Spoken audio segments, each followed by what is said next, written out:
کو سمجھیے زکوٰۃ کیا ہے۔ اللہ رب العزت پروردگار عالم نے اگر آپ کو مال عطا فرمایا، مال غنیمت سے آپ کو نوازا ہے،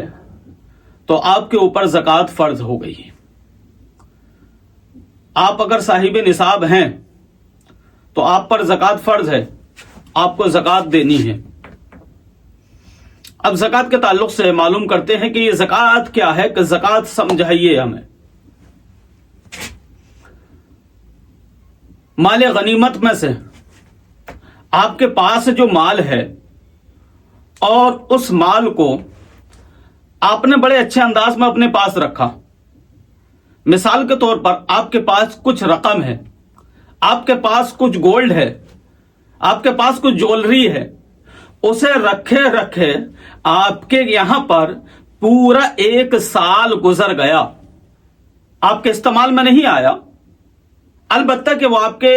اور خرچوں میں سے بچا ہوا مال ہے، وہ آپ کے گھر میں رکھا ہوا ہے، آپ کی تجوری میں رکھا ہوا ہے، وہ مال آپ کے پاس موجود ہے، رکھے ہوئے اس مال پر اگر آپ کا 1 سال گزر جاتا ہے تو اس مال پر زکوٰۃ فرض ہو جاتی ہے، اس مال کی آپ کو زکوٰۃ ادا کرنی ہے۔ اب آئیے اسی کو سمجھیں کہ زکوٰۃ ایک بڑا اہم فریضہ ہے، اس میں بالکل بھی کوتاہی نہیں ہونی چاہیے۔ اگر آپ کے پاس میں 1 لاکھ روپے ہیں، اس کا حساب لگائیے، آپ اس کو گنا کیجئے کہ میرے پاس 1 لاکھ ہیں، یا 1,10,000 روپے ہیں، یا میرے پاس 2 لاکھ روپے ہیں، اس کا آپ بالکل کنٹینیو اس کا کیلکولیٹ کیجئے، اور کیلکولیٹ کرنے کے بعد میں آپ اس کی زکوٰۃ ادا کیجئے، نہ ہی تو 1 روپیہ کم ادا کریں اور نہ 1 روپیہ زیادہ ادا کریں۔ اگر آپ نے کم ادا کی، اب مثال کے طور پر آپ پر 20,000 کی زکوٰۃ فرض ہے اور آپ سوچے کہ 19,000 روپے میں ادا کر دوں، تو آپ کی زکوٰۃ ادا نہیں ہوئی ہے، آپ کے پورے مال کی زکوٰۃ نہیں نکلی ہے۔ اور پتہ یہ چلتا ہے کہ یہ جو مال آپ کے پاس موجود تھا، 1 سال اس کو گزر گیا ہے، لیکن آؤ میں آپ کو ایک بات اور بتاتا ہوا چلو، اسی میں دیکھا جاتا ہے کہ لوگوں نے رمضان المبارک کے مہینے میں ہی زکوٰۃ کو دینا فرض سمجھ لیا ہے، کہ زکوٰۃ رمضان میں ہی ادا کرنی ہے، رمضان میں ہی ہمیں دینی ہے۔ اب مثال کے طور پر آپ کا جو مال ہے وہ رجب المرجب کے مبارک اور مقدس مہینے میں آپ نے رکھا، تو اس مال کو رکھے رکھے 1 سال تبھی ہوگا جب رجب کا مبارک مہینہ آئے گا۔ جب مبارک مہینہ رجب کا آ گیا اور آپ کا مال تجوری کے اندر موجود ہے تو 1 سال ہو گیا،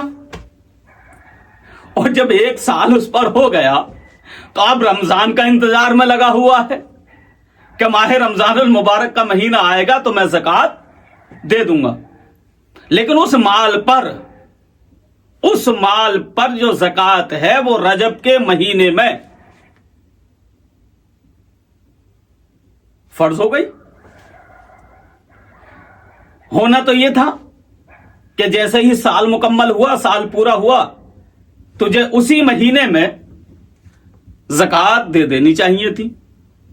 لیکن بڑا سمجھدار ہو گیا کہ رمضان المبارک کا مہینہ جب آئے گا تو اس مبارک مہینے میں بڑا ثواب ملا کرتا ہے، اگر 1 روپیہ خرچ کرتے ہیں تو 70 کا ثواب ہو جاتا ہے، تو آؤ رمضان المبارک کے مقدس مہینے میں زکوٰۃ ادا کریں گے۔ اچھا، ایک فائدہ اور ہے، جو زکوٰۃ لینے والے لوگ ہیں وہ بھی بیچ سال میں نہیں جاتے ہیں، وہ بھی ربیع النور کے مہینے میں نہیں کہتے کہ ہمیں اپنی زکوٰۃ دے دو، وہ بھی رجب کے مہینے میں نہیں کہتے کہ اپنی زکوٰۃ دے دو، وہ بھی شعبان کے مہینے میں نہیں کہتے کہ ہمیں زکوٰۃ دے دو۔ زکوٰۃ لینے والے جو لوگ ہیں وہ بھی رمضان کے مہینے میں ہی جایا کرتے، اور رمضان کے مبارک مہینے میں زکوٰۃ لوگ ادا کرتے ہیں۔ اچھا، زکوٰۃ کیا؟ زکوٰۃ کن لوگوں کو دینی چاہیے؟ زکوٰۃ کے مستحق کون ہیں؟ زکوٰۃ کن لوگوں تک پہنچ جانی چاہیے؟ یہ بڑا اہم فریضہ ہے۔ زکوٰۃ ادا ہم نے کی، زکات ہم نے نکالی، اپنے رقم کو ہم نے جمع کیا، اس کا حساب کیا، حساب کرنے کے بعد حساب لگا لیا، حساب لگانے کے بعد میں اب ہمیں یہ دیکھنا ہے کہ یہ زکات ہماری جانی کہاں چاہیے، کن لوگوں کے پاس جانی چاہیے۔ اب میں آپ کو بتاؤں، ایسا نہیں ہو سکتا ہے کہ آپ نے زکات نکالی اور زکات کے پیسے نکالنے کے بعد میں وہ تمام پیسے ایک طرف رکھے اور رکھنے کے بعد اپنی بیوی کو دے دیے، بولے لو زکات کے پیسے، تو وہ زکات آپ کی ادا نہیں ہوگی۔ وہ زکات آپ اپنی بیوی کو زکات نہیں دے سکتے۔ آپ نے سوچا کہ یہ زکات کا پیسہ اپنی بیوی کو دے دوں میں، اپنی شریک حیات کو دے دوں میں۔ اگر آپ نے اپنی شریک حیات کو وہ زکات کا پیسہ دے دیا تو وہ زکات آپ کی ادا نہیں ہوئی۔ اس کی وجہ یہ ہے کہ وہ جو پیسہ تو نے زکات کا نکالا تھا وہ غریبوں کے لیے نکالا تھا، وہ یتیموں کے لیے نکالا تھا، وہ مسکینوں کے لیے نکالا تھا، وہ ان غربا کا حق تھا، لیکن تو نے خود اپنے گھر میں ہی اس پیسے کو رکھ لیا۔ یہ تو یوں سمجھو کہ اس جیب سے پیسہ نکالا اور نکالنے کے بعد اس جیب میں کو رکھ لیا، تو گھر کا مال گھر کے اندر ہی موجود ہے، گھر کا مال گھر کے اندر ہی موجود ہے۔ تو تو نے جو پیسہ ادھر سے اٹھایا اور ادھر کو گھر میں رکھ لیا، ارے بھائی وہ تیری شریک حیات ہے، تیری بیوی ہے، وہ بھی تو تیری تجوری ہے۔ تو پتہ چلا کہ تو نے اپنی زکات نکالی اور اپنے گھر میں ہی رکھ لی۔ تو اگر اپنی بیوی کو زکات دو گے تو زکات آپ کی ادا نہیں ہوگی۔ آپ یہ تلاش کرنا ہے کہ ہمیں زکات دینی کس طرح سے ہے۔ اور میں ساتھ ساتھ ایک بات اور بتاؤں، لوگ زکات دینے میں بڑی کنجوسی کرتے ہیں، لوگ زکات ادا کرنے میں بڑی ڈھیل کرتے ہیں کہ زکات کس طرح نکالی جائے۔ ارے لاکھوں کا مال ہے، کروڑوں کا مال ہے، اربوں کا مال ہے، ارے اگر سب کا ہم حساب لگائیں گے تو بہت زکات ہو جائے گی۔ ہاں زکات بہت ہو جائے گی، لیکن تجھے وہ زکات نکالنی ہے، کیونکہ زکات اس مال پر فرض ہو گئی ہے، کیونکہ اگر تو نے وہ مال کی زکات نہیں نکالی ہے۔ اللہ اللہ، تجھے میں ایک بات اور بتاتا ہوا چلو، سنو تمام یہ حضرات، میں توجہ کا طالب ہوں، میں بڑے پیارے انداز میں آپ کو یہ بات بتانے کی کوشش کرتا ہوں۔ یہ جو تیرا مال ہے، جس مال کو بڑے اچھے انداز میں تو رکھتا ہے، جس سے تو اپنی شان سمجھ رہا ہے، جس سے اپنی پہچان سمجھتا ہے، جس سے اپنی اپنا وقار سمجھتا ہے کہ یہ تمام مال ہے، اس مال کی بنیاد پر لوگ مجھ سے باتیں کرتے ہیں، اس مال کی بنیاد پر لوگ میری قدر کرتے ہیں۔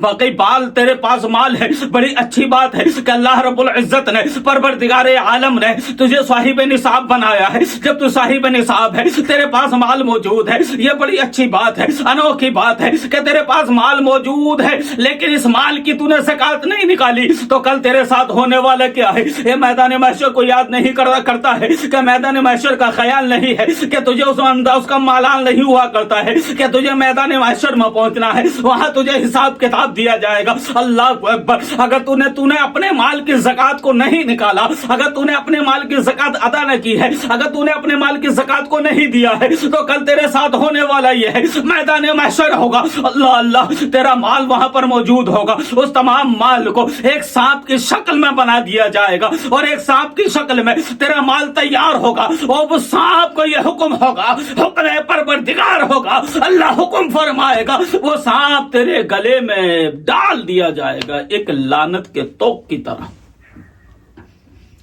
وہ سانپ نہیں بلکہ تیرا مال ہوگا، وہ تجھے ڈسے گا بھی، تجھے کاٹے گا بھی، تجھے تکلیف پہنچائے گا بھی، اپنا زہر بھی تیرے اندر چھوڑے گا۔